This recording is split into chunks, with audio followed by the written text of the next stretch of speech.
ગુજરાતના ખેડૂતો માટે સૌથી મહત્વના સમાચાર ચોમાસું ગુજરાતની એકદમ નજીક પહોંચ્યું આજે ગમે તે સમયે ચોમાસું ગુજરાતને દેશે દસ્તક હવામાન વિભાગના મતે 24 કલાકમાં કરી શકે છે એન્ટ્રી ચોમાસાએ ગુજરાતના કાંઠે આવીને બ્રેક મારી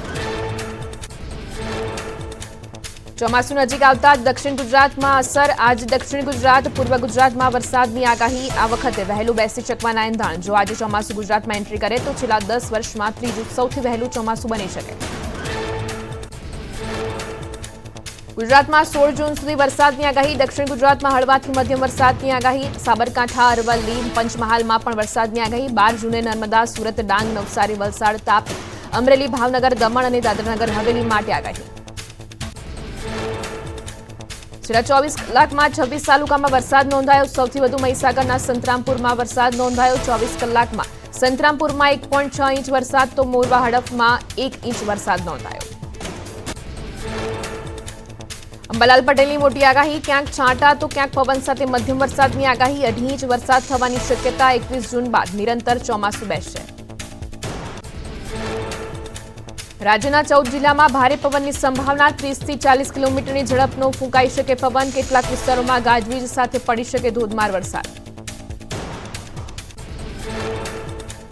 સૌરાષ્ટ્ર કચ્છના કેટલાક ભાગોમાં વરસાદની આગાહી બનાસકાંઠા પાટણ મહેસાણામાં પડી શકે ધોધમાર વરસાદ રાજકોટ સુરેન્દ્રનગર મોરબી જામનગર દ્વારકા અને પોરબંદરમાં પણ વરસાદની આગાહી ચોમાસાની એન્ટ્રી સાથે હવામાનનો બદલાયો મૂડ દેશમાં એક સાથે 4 સાયક્લોનિક સર્ક્યુલેશન સક્રિય થયા ઉત્તર અને ઉત્તર પૂર્વમાં 3 અને પશ્ચિમમાં એક સાયક્લોનિક સર્ક્યુલેશન થયું દક્ષિણ ભારતમાં સિયર ઝોન થયો સક્રિય મહારાષ્ટ્રમાં મેઘમહેર મુંબઈમાં ધીમી ધારે વરસાદ ચોમાસાના શ્રી ગણેશ બાદ વરસાદના આગમનથી વાતાવરણમાં ઠંડક ઝારખંડમાં ગુમલાના વાતાવરણમાં પલટો ગાજવીજ સાથે ગુમલાના ગ્રામ્ય વિસ્તારમાં વરસાદ આકાશી વીજળી પડતા એક ભેંસ અને 3 બળદના મોત પશુઓના મોત થતા પશુપાલકોએ કરી સહાયની માંગ રાજસ્થાનના ઉદયપુરમાં મેઘરાજાની એન્ટ્રી ઉદયપુરમાં વરસાદ વરસતા પ્રવાસીઓમાં ખુશીનો માહોલ અસહ્ય ગરમી બાદ વરસાદના આગમનથી લોકોએ લીધો રાહતનો શ્વાસ તમિલનાડુના તંજાવુરમાં ધોધમાર વરસાદ શહેરમાં ભારે વરસાદ વરસતા રસ્તાઓ પાણી થયા ભારે વરસાદના કારણે વાતાવરણમાં ઠંડક પ્રસરી અમરેલી જિલ્લામાં ખાંભાગીરના ગામડાઓમાં ભારે વરસાદ ધાવડિયા અને ગીદરડી ગામની સ્થાનિક નદીઓમાં આવ્યા નવા નીર ગીરના ગામડાઓમાં વાવણી થઈ જતા ખેડૂતોમાં ખુશી જાફરાબાદના ગ્રામ્ય વિસ્તારોમાં ધોધમાર વરસાદ થતા ખેતરોમાં પાણી ભરાયા સરોવડા બાર પટોળી સહિતના ગામોમાં ગાજવીજ સાથે મેઘમહેર વાવણી લાયક વરસાદથી ખેડૂતોમાં ભારે ઉત્સાહ રાજુલામાં ભારે પવન સાથે પડેલા વરસાદે તારાજી સર્જી રાજુલા બાયપાસ પર વીજપોલ ધરાશાયી થતા વાહન ચાલકોને હાલાકી પીજીવીસીએલની ટીમે વીજપોલ હટાવીને વાહન વ્યવહાર ફરી કાર્યરત કરાવ્યો રાજુલામાં સરકારી શાળાનો વાઈફાઈ ટાવર ધરાશાયી ભારે પવન સાથે પડેલા વરસાદથી નુકસાન કેટલાક જૂના મકાનોમાં નળિયાઓને પણ નુકસાન અંજારમાં ભારે પવન ફૂંકાતા વૃક્ષ ધરાશાયી નવા ગામ પાટિયા પાસે વૃક્ષ ધરાશાયી થતા રિક્ષાને નુકસાન ભારે પવનના કારણે દુકાનોના શેડ પણ ઉડ્યા વરસાદી માહોલ વચ્ચે દમણનો દરિયો બન્યો ગાંડોતુર દમણના દરિયામાં આવી મોટી ભરતી દરિયામાં તોટિંગ મોજા ઉછળ્યા ચોમાસું નજીક આવતા પાલનપુરમાં તંત્ર દોડતું થયું શહેરમાં 17 જોખમી મકાન અને દુકાનોને ઉતારી લેવા પાલિકાએ નોટિસ ફટકારી આગામી દિવસોમાં 200 થી વધુ લોકોને અપાશે નોટિસ તમિલનાડુના સતત વરસાદી માહોલના લીધે પ્રકૃતિ સોળે કળાએ ખીલી ઉઠી વરસાદના કારણે વાતાવરણ મનમોહક બન્યું નદીઓમાં નવા નીર આવતા લોકોમાં ખુશીનો માહોલ આસામના રંગાપારામાં પહેલા વરસાદ બાદ સામે આવ્યા તારાજીના દ્રશ્યો આસામ અરુણાચલની સીમાએ આવેલા ગ્રામ્ય વિસ્તારમાં વરસાદના કારણે પુલનો એક ભાગ બેસી ગયો પુલમાં નુકસાન થતા અનેક ગામો સાથે સંપર્ક કપાયો નર્મદામાં વરસાદના કારણે બાગાયતી પાકોને ભારે નુકસાન ભારે પવન સાથે વરસાદથી કેળા કેરી અને પપૈયાના પાકનો સોંધ વળ્યો 500 એકરમાં ઉગાડેલા કેળના પાકને નુકસાન થતા તાતને રોવાનો વારો આવ્યો ગરમીને લઈને ઉનાળુ વેકેશન લંબાવવા માંગ રાજ્ય શાળા સંચાલક મહામંડળે સીએમને લખ્યો પત્ર દિવાળી વેકેશન અંગે પણ ફેરવિચારણા કરવા કરી રજૂઆત કેજી અને ધોરણ 5 સુધીના વર્ગોનો પત્રમાં કરાયો ઉલ્લેખ ચોમાસાએ ગુજરાતના આંગણે દસ્તક દેતા વાવણીના શ્રી ગણેશ સારા વરસાદની આશા સાથે ખેડૂતો ખેતીકામમાં જોતરાયા. અરવલ્લીના મોડાસા ભિલોડા પંથકમાં મગફળી, કપાસ, મકાઈ સહિતના પાકોનું વાવેતર. અમરેલી જિલ્લામાં વરસાદની ધમાકેદાર એન્ટ્રી થતા વાવણીના શ્રી ગણેશ ખેડૂતોએ બળદોને કુમકુમ તિલક કરીને વાવણીની શરૂઆત કરી. મગફળી, કપાસ, મકાઈ સહિતના પાકોનું ખેડૂતો કરી રહ્યા છે વાવેતર.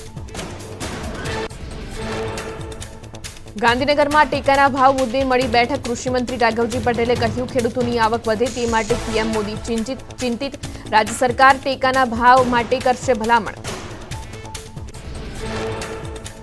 પ્રધાનમંત્રી મોદીએ ત્રીજી વખત કાર્યકર સંભાળતાની સાથે જ ખેડૂતોના હિતમાં કર્યો નિર્ણય. રાજકોટના ખેડૂતોએ પ્રધાનમંત્રી મોદીના નિર્ણયને આવકાર્યો.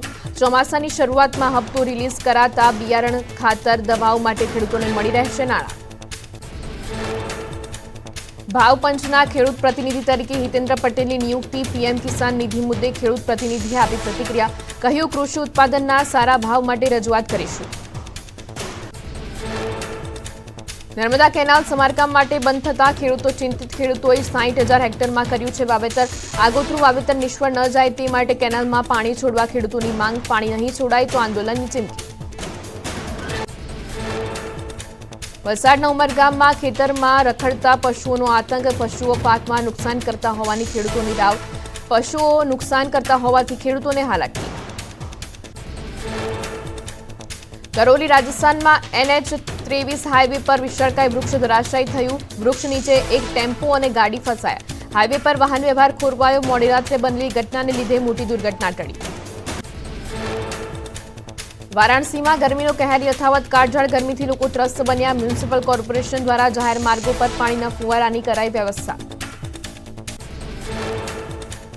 રાજધાની દિલ્હીમાં પાણીનો પોકાર. હજુ પણ અનેક વિસ્તારમાં પાણીની પરાયણ. ટેન્કરમાંથી પાણી ભરવા લોકોની પડાપડી. છેલ્લા કેટલાય દિવસોથી દિલ્હીમાં પાણીની તંગીથી લોકો પરેશાન. રાજસ્થાનના અનેક વિસ્તારમાં હજુ પણ ભીષણ ગરમીથી લોકો પરેશાન. પાણીની શોધમાં. રણથંભોરના જંગલોમાંથી પાણીની શોધમાં હાઈવે નજીક આવી પહોંચી વાગણ. દૂધ બાદ અમૂલે દહીંના ભાવમાં નહિવત વધારો કર્યો. 200 અને 400 ગ્રામ અમૂલ મસ્તી દહીંના ભાવમાં ₹1 વધારો. 1 કિલોના અમૂલ મસ્તી દહીંના ભાવમાં ₹3 વધારો. અમૂલ મસ્તી દહીંના 1 કિલો પેકેટમાં ₹10 વધારો. વડોદરાના મકરપુરાના કૃષ્ણ પાર્કમાં 5 મકાનોની બાલ્કની એકસાથે ધરાશાયી થઈ. દુર્ઘટનામાં એક મહિલા ઇજાગ્રસ્ત. બાલ્કની ધરાશાયી થયાની ઘટના સીસીટીવીમાં કેદ. બાલ્કની તૂટવાના થોડા સમય પહેલા 15થી વધુ બાળકો અહીં રમી રહ્યા હતા.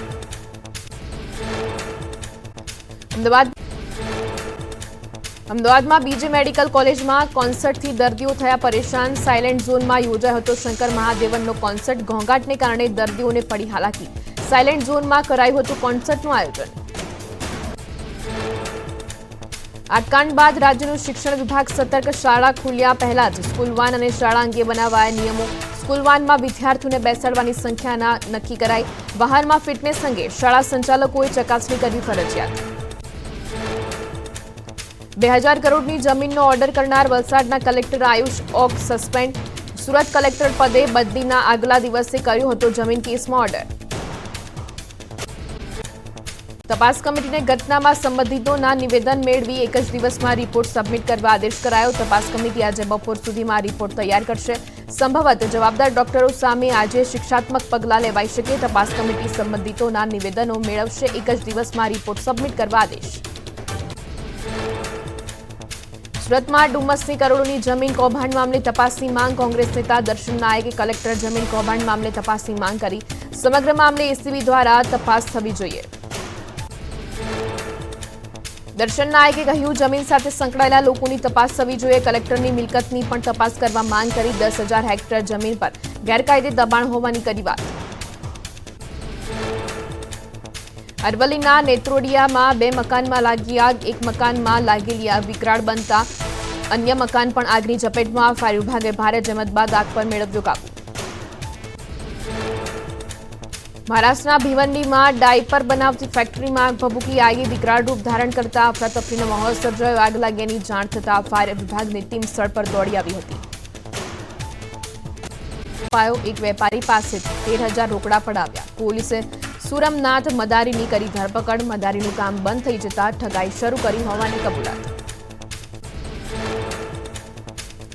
પેટા ચૂંટણીમાં જીતેલા 5 ધારાસભ્યો આજે શપથ લેશે. પોરબંદરથી અર્જુન મોઢવાડિયા, વિજાપુરથી સીજે ચાવડા, વાઘોડિયાથી ધર્મેન્દ્રસિંહ વાઘેલા, ખંભાતથી ચિરાગ પટેલ અને માણાવદરથી અરવિંદ લાડાણી ધારાસભ્ય પદે શપથ લીધા. હવે વિધાનસભામાં ભાજપનું સંખ્યાબળ 161 થયું. કેન્દ્રીય મંત્રી ગિરિરાજસિંહને ટેક્સટાઇલ મંત્રાલયના મંત્રીનું પદ સોંપાયું, જ્યારે આસામના પબિત્રા માર્ગેરીટાને ટેક્સટાઇલ મંત્રાલયના એમઓએસ તરીકે નિયુક્ત કરાયા. કેરળથી ભાજપના પહેલા સાંસદ બન્યા સુરેશ ગોપી. કેન્દ્રીય મંત્રી સુરેશ ગોપીને પેટ્રોલિયમ અને કુદરતી ગેસ મંત્રાલયના રાજ્યમંત્રી તરીકેનું પદ સોંપાયું. પ્રધાનમંત્રી મોદીના કેબિનેટ મંત્રી તરીકે ચિરાગ પાસવાને સંભાળ્યો ચાર્જ. ફૂડ પ્રોસેસિંગ ઇન્ડસ્ટ્રીઝ મંત્રી તરીકે કરાઈ છે ચિરાગ પાસવાનની પસંદગી. મોદી કેબિનેટ 3.0માં મળ્યું છે અનેક યુવા ચહેરાઓને સ્થાન. રાજકોટ અગ્નિકાંડ બાદ અમદાવાદ તંત્ર એક્શનમાં. શાળા કોલેજમાં કોર્પોરેશનના આદેશનું પાલન. ફાયર સેફટી અને બીયુ બાબતે ડિસ્પ્લે બોર્ડ મૂકવામાં આવ્યા. બિલ્ડિંગની વિગતો, સ્ટ્રક્ચરલ સેફટી અને ફાયર એનઓસી બાબતની જાણકારી મુકાઈ. જમ્મુ કાશ્મીરના રઈસીમાં આતંકી હુમલો. પોલીસે શંકાસ્પદ શખ્સની કરી અટકાયત. પકડાયેલો વ્યક્તિ આતંકવાદી હોવાની સત્તાવાર માહિતી નહીં. જમ્મુ કાશ્મીરમાં બસ પર થયેલા આતંકી હુમલાને લઈ તપાસનો ધમધમાટ. આતંકી હુમલા પહેલાના બસના સીસીટીવી સામે આવ્યા.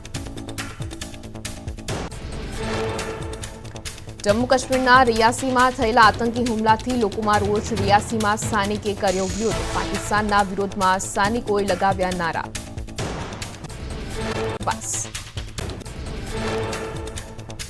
રાજકોટમાં ફાયર સેફટીની કાર્યવાહી બાદ વિરોધ. શાળા સંચાલકોનો મનપા કચેરીએ જમાવડો. ફાયર એનઓસીને લઈને અલગ અલગ મિલકતો સીલ કરાતા કરાયો વિરોધ. ફાયર એનઓસી માટે શાળાઓએ માંગી મુદત.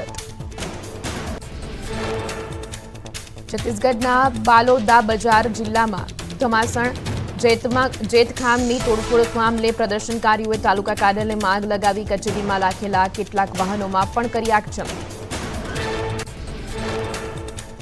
હાલોલના કણજરીમાં ગૌચરની જમીન પર દબાણ હટાવ્યા. 40 વીઘા જમીન પર ગેરકાયદેસર દબાણ થતા તંત્રએ આપી હતી નોટિસ. ગૌચરની જમીન પર આખું નગર ઊભું થતા તંત્રએ હાથ ધરી કાર્યવાહી. જામનગરમાં સાધના કોલોની જર્જરિત ઇમારતોનું ડિમોલિશન થતા રહીશોમાં રોષ. કોર્પોરેશન અને પોલીસ પ્રોટેક્શન સાથે ડિમોલિશનની કામગીરી ચાલુ રાખતા રહીશોએ કર્યો હલ્લાબોલ. વૈકલ્પિક વ્યવસ્થા કરી આપવા સ્થાનિકોની માંગ. યુપીના લખનૌમાં ગેરકાયદેસર દબાણ પર તંત્રની લાલ આંખ. અકબરનગરની ઇમારતો પર દોડ્યું તંત્રનું બુલડોઝર. લખનૌમાં તંત્રએ હાથ ધર્યું મેગા ડિમોલિશન અભિયાન. અમદાવાદના દહેગામનું ગાર્ડન બન્યું કચરો નાખવાનું સ્થળ. ઠેર ઠેર જોવા મળી દારૂની પોટલીઓ. તંત્ર દ્વારા ગાર્ડનની જાળવણી ન કરાતા સ્થાનિકોમાં રોષ. અમદાવાદમાં દહેગામમાં કોલેરાનો કહેર. 4 વિસ્તારોને કોલેરાગ્રસ્ત જાહેર કરાયા. કોલેરાગ્રસ્ત દહેગામમાં ઢાંકણ વગરની પાણીની ટાંકી બની બીમારીનું કેન્દ્ર. તંત્રની બેદરકારી અને ગંદકીના કારણે વધ્યો રોગચાળો. પાટણની હારીજ નગરપાલિકાની બેદરકારી. શહેરમાં પૂરું પાડતી પાણીની ટાંકીમાં લીકેજ. મોટા પ્રમાણમાં પાણીનો બગાડ છતાં પાલિકા તંત્ર ઘોર નિંદ્રામાં. અમદાવાદ કોર્પોરેશનમાં ગેરરીતિ કરનારા સામે કમિશનરની લાલ આંખ. ઇજનેર વિભાગના 4 અધિકારીઓને કર્યા સસ્પેન્ડ. ફરજમાં ગંભીર બેદરકારી બદલ લેવાયા પગલાં. પ્રી મોન્સૂન એક્ટિવિટી મામલે વડોદરાનું તંત્ર ઘોર નિંદ્રામાં. ઠેર ઠેર જોવા મળ્યું જોખમ ઇમારતોનું સામ્રાજ્ય. 5000 જોખમ ઇમારતોમાંથી 1045 ઇમારતોને જ અપાઈ નોટિસ. નથી કરાઈ વિશાળ હોર્ડિંગ ઉતારવાની કામગીરી. નીટની પરીક્ષા અને પરિણામમાં ગોટાળા મામલે એનએસયુઆઈના કાર્યકરો મેદાને. ગુજરાત યુનિવર્સિટી પાસે એનએસયુઆઈના કાર્યકરોએ કર્યા દેખાવો. પોલીસે દેખાવ કરતા કાર્યકરોની કરી અટકાયત.